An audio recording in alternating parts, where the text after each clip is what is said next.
Hi, I'm Sergio Paulo, and welcome to Sergio Paulo Worships.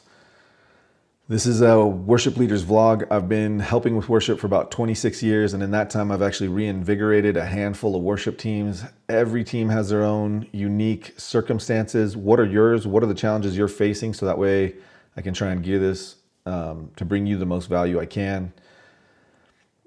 There are some common denominators, stuff like devotion, discipleship, communion, communication, even software and soundboards kind of stuff. So some things are pretty universal, and hopefully this will bring you value in your journey, in your worship journey. Worship's always been really important to me. I was, I went prodigal for a while, and one of the things that brought me back was a friend of mine who was just so jacked about the worship team at his church. He practically dragged me there and was just like, "You got to check these guys out." And I'm down to check anybody out. So I checked him out, and it was a college thing. They had free food. It was kind of later. It wasn't all early on Sundays. And so I just kept checking it out. That was kind of the proverbial foot in the door. Sobered up, started helping that ministry, went to that church for a long time. Love that place. Now, and then kind of flash forward to the present ministry that we're in is a real small town, limited resources, really high quality people, a lot of church culture, a lot of light in this town. You meet people and it's like, "Hi, nice to meet you. Where do you work? Where do you go to church?" It's part of everyday culture, but actual attendance, we're 3 to 5 times below the national average. And I think we're kind of in the heartbeat of America. If we lose here, then we kind of lose everywhere. So I've been called to reach the people in my area who are not attending church, and I'm going to use the skill set that I have, which is worship and leadership. So the head pastor and I have been kind of playing what if. Like, are you serious about doing this ministry? Yeah. Are you serious about having me? Yeah. Well, let's find ways to find resources and make this happen. So our vision is for me to raise support for 3 years.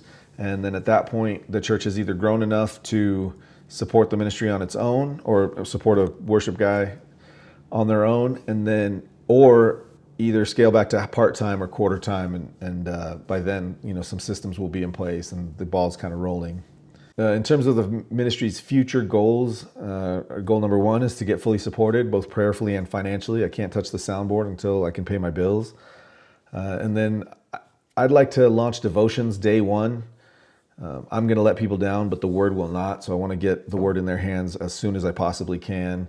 And then my next goal is to evaluate where are we starting from, what resources do we have, what cables work, just where are we at spiritually, where are we at physically, where we're starting from, where we're going. That'll give our ministry focus and direction, and then we can just kind of pivot from there as needed. There's kind of a dichotomy in this next bit, but I've already faced some tough stuff with this ministry already, and it's valuable to me that I was very clearly called. So if you're in the early stages of being called, really journal that and know that, so that you have that in the logical brain when the emotions start to get high. And then also with that is act your way into faith, don't faith your way into action.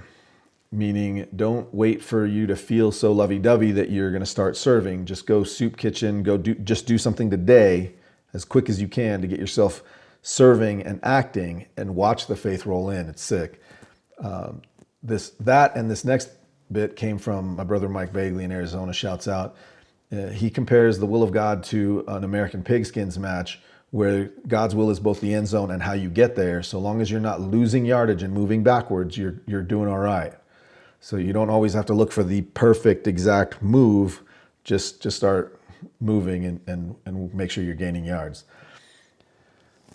The last tip is, if you are going to go down the road I am for any mission, any kind of support raising adventure, I highly recommend the book The God Ask by Steve Shadrach, linked up in the bottom here. A brother who's been living off of support since the 80s recommended it, and he couldn't underline it enough. I can't underline it enough. It was invaluable to me in this mission. Thank you so much for your time. Much love. Again, hit me in the comments with what challenges are you facing with your church. And what was the other one? Oh, and so again, hit me up in the comments with what challenges are you facing. Share this up with anyone who is like-minded, or, this might benefit them or them us. So we can all learn together. All ships rise. Much love. Take it easy. Bye.